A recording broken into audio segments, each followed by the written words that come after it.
Svake godine sam iznenađen koliko ovo dobro djeluje na češnjak i ostale jesenske kulture.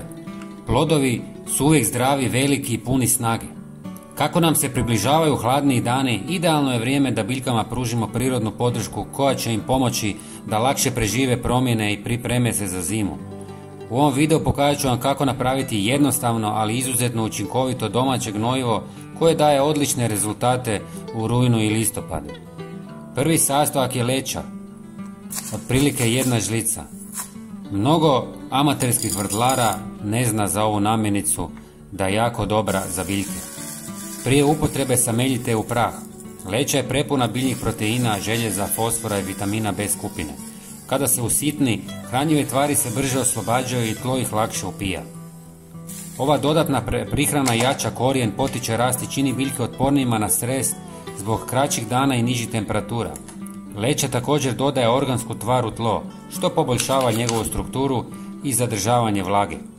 Nakon mljevenja stavite prah u pola litre tople vode. Sljedeći sastojak je 1 žlica suhog kvasca.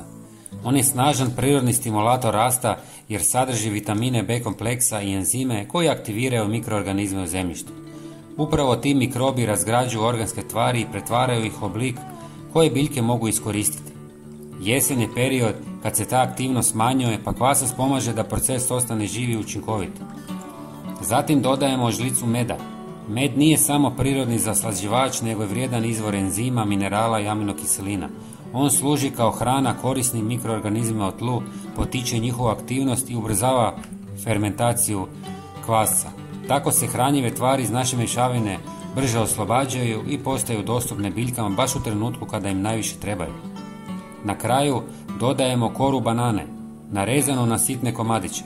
Banana je poznata po visokom sadržaju kalija i fosfora, ključnih minerala za jačanje korijenskog sustava i razvoj cvjetova. Kora se razgrađuje polako i dugotrajno, osiguravajući stalni izvor hrani biljkama. Osim toga privlači korisne mikroorganizme koji dodatno poboljšavaju tlo i jačaju otpornost biljaka.